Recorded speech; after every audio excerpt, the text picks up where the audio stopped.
All right, so in this first part of section 5.1, we're going to remind ourselves how to do integrals over curves, so these path integrals. And we're going to integrate the same function, xy squared, but we're going to not integrate necessarily the same argument in the integral. So, as a quick reminder of multivariable calculus, this is the C is the portion of the circle of radius 4 from 0 to 90 degrees, and we're walking counterclockwise around that circle. All right, and so the way in which we go about these integrals is here we have like an x of t, here we have a y of t, and what we do is we just plug them in. So when we plug them in, it changes the integral from an x integral, because x is a function of t, to a t integral. And x is for cosine, y is for sine, and then we have to multiply by dx, but x is a function of t, so if x is for cosine, then dx is what? Negative 4 sine dt, right? X is for cosine, dx is then differentiating negative 4, sine dt. All right, now that is just a regular old single variable integral, and that's something that we can try and do. So let's see, how many 4's are there? I'm counting 4 4's. 1, 2, 3, 4, and then one negative sign. So we have like a negative 4 to the 4th out here. And then what do we have? We have how many sines? We have 1 cosine and 3 sines. So what we can do here is we can do a u substitution. We'll let u be sine. That way du is cosine. So here is our du. Cosine dt, sorry. There is our du. And then here is our u cubed. So we'll go ahead and make that substitution. All right, so we have u cubed du now. So that's negative 4 to the 4, 1/4 u to the 4th evaluated from 0 to pi halves. So one of those 4's is going to cancel one of the 4's we have in front. So it's going to be negative 4 cubed, and then u is sine. And that's evaluated from 0 to pi halves. When we plug 0 into sine, we get 0, so we only have to plug in the upper bound. And sine of pi halves is 1.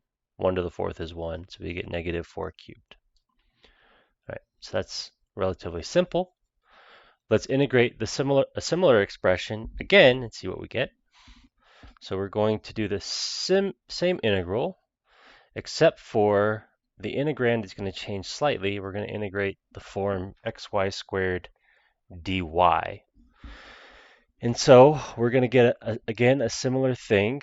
This is going to transform to integral from 0 to pi halves. X was for cosine, y is for sine. But dy this time, let's scroll back up. Dy is, we differentiate y this time, so that's 4 cosine.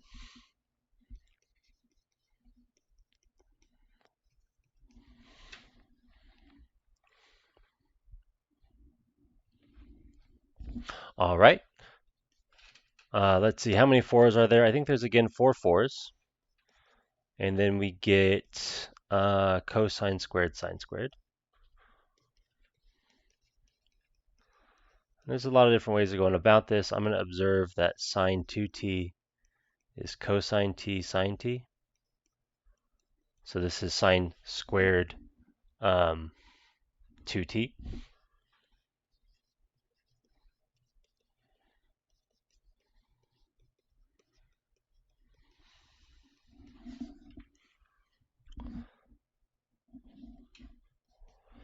And we have a double angle formula we can apply now.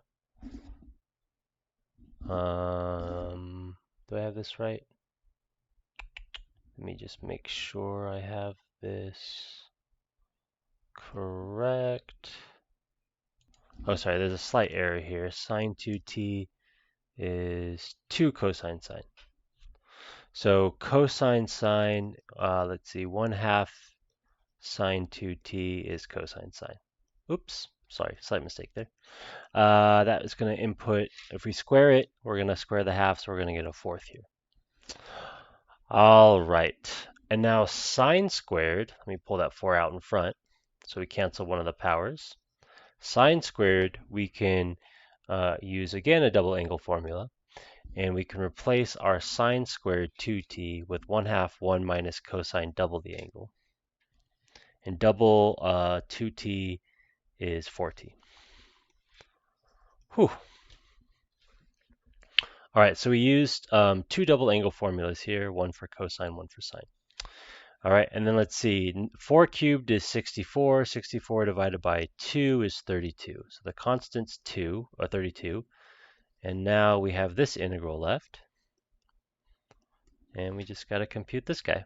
So let's see here, we're going to get 32, 1 integrates to t.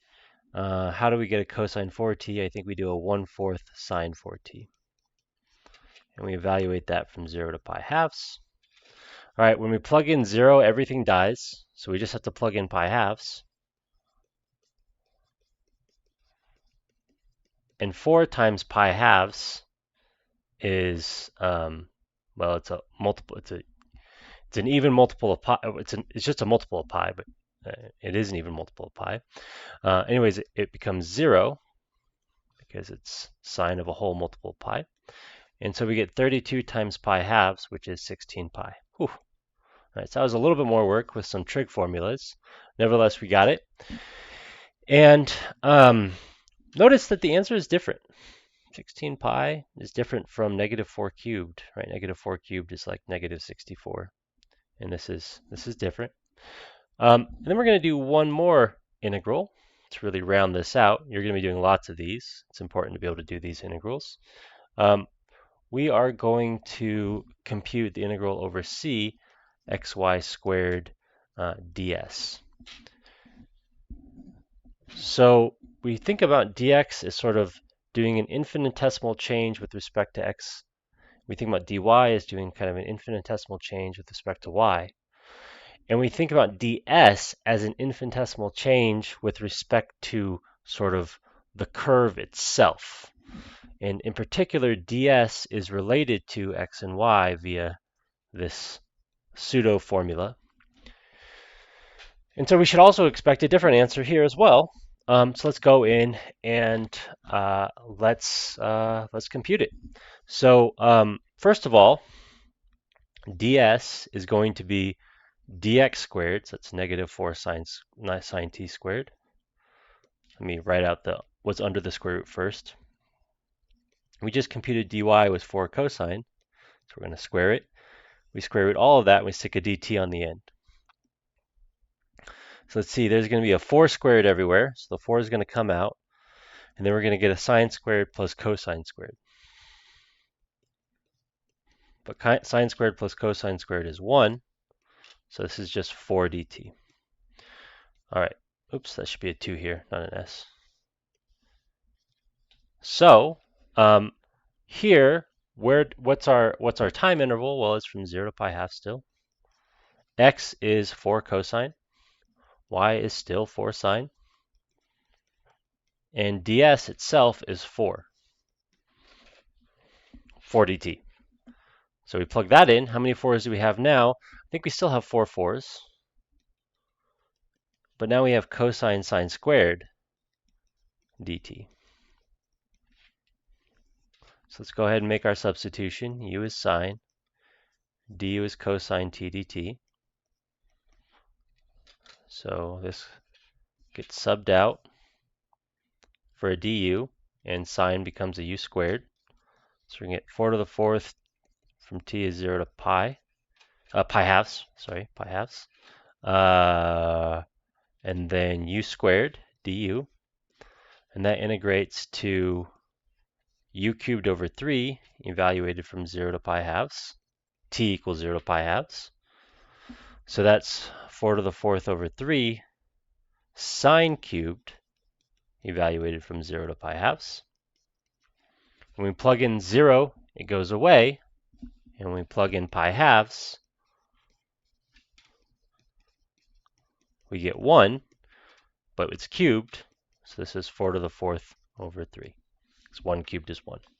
Now, it's really bad practice that I'm not writing subtract what happens when you plug in 0. Don't do what I do, because sometimes you get in the habit of just thinking the bottom term doesn't matter, the bottom bound doesn't matter, lower bound, but it does usually. But for these, it just happened to not matter.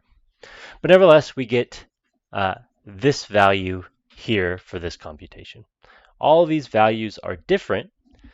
What this means is that all of these symbols, all these computations are computing different things.